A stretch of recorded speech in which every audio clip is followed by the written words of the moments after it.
दलित राजनीति का एक बड़ा नाम चंद्रशेखर आज़ाद, जो भीम आर्मी के संस्थापक हैं और आज़ाद समाज पार्टी के राष्ट्रीय अध्यक्ष हैं। कुछ टाइम पहले चंद्रशेखर आज़ाद अखिलेश यादव जी के साथ गठबंधन करना चाह रहे थे, लेकिन किन्हीं कारणोंवश वो गठबंधन नहीं हो पाया। उसके बाद चंद्रशेखर आज़ाद ने एक सामाजिक परिवर्तन मोर्चा बनाया है और उसमें 35 दलों को शामिल किया गया है।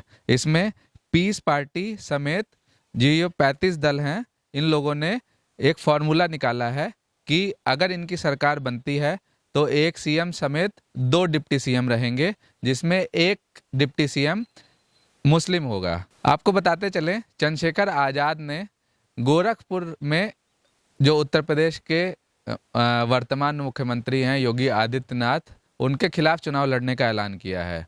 आगे आने वाले वीडियो में देखें, हमने चंद्रशेखर आज़ाद रावण से कुछ मुद्दों पर बात करी और उसके अलावा देखें इस जो ये सामाजिक परिवर्तन मोर्चा बनाया गया है, इसमें जो इस मोर्चे के जो लोग हैं उन्होंने क्या कहा। एक चीज़ ये बताइए, 69,000 शिक्षक भर्ती का जो आरक्षण घोटाला हुआ था, उसके अभ्यर्थियों को मैं लगातार कवर कर रहा हूँ, इको गार्डन में लगातार कवर कर रहा हूँ। उनका ये आरोप है कि केवल 18,000 कुछ का घोटाला हुआ, केवल 6900 सीटें दे दी गई। वो कह रहे हैं कि अभी भी पूरा न्याय नहीं हुआ है। क्या कहेंगे इस बारे में? देखिए, ये सरकार की कथनी करने की का जो है जवाब, उन्होंने कहा पहले वो कहते रहे घोटाला नहीं हुआ, लेकिन घोटाला हुआ, उन्होंने सीट रिलीज की, तो इसका मतलब 420 का मुकदमा दर्ज होना चाहिए था, 420 हुआ है। भ्रष्टाचार हुआ है, ना मुकदमा दर्ज हुआ, ना कोई गिरफ्तारी हुई।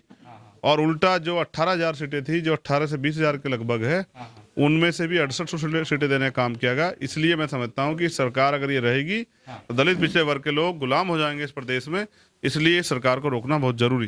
ठीक है, एक चीज़ और, जो उसके जो दूसरे दल थे, जो दूसरा उसका पक्ष था, वो ये कह रहा है कि सरकार केवल जो है ये उन्होंने ये सीटें इसलिए निकाली हैं क्योंकि वो लोग जो बहुजन समाज है उसका वोट साधना चाहती है।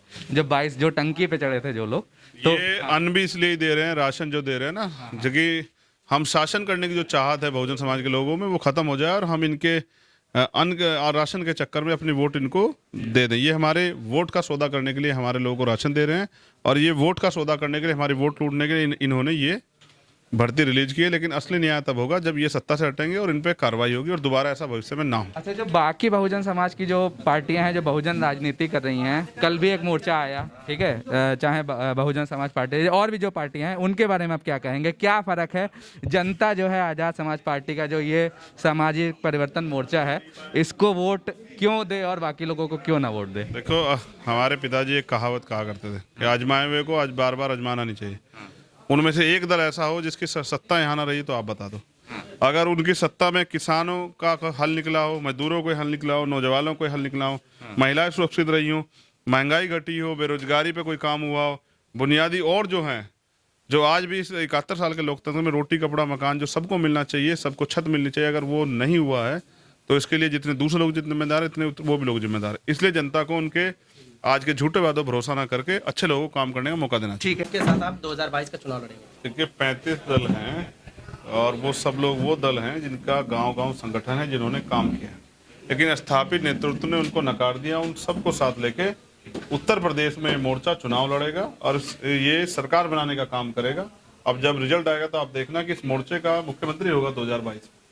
सर, आप गोरखपुर से चुनाव लड़ने जा रहे हैं और ये मुख्यमंत्री योगी आदित्यनाथ भी वहीं से चुनाव लड़ रहे हैं, तो ये चुनौती एक बड़ी होगी, किस तरीके से इसको?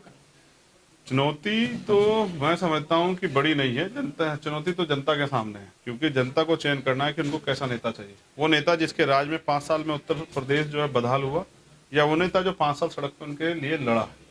तो हम अपनी बात जाके बात रखें, बाकी अंतिम फैसला जनता का।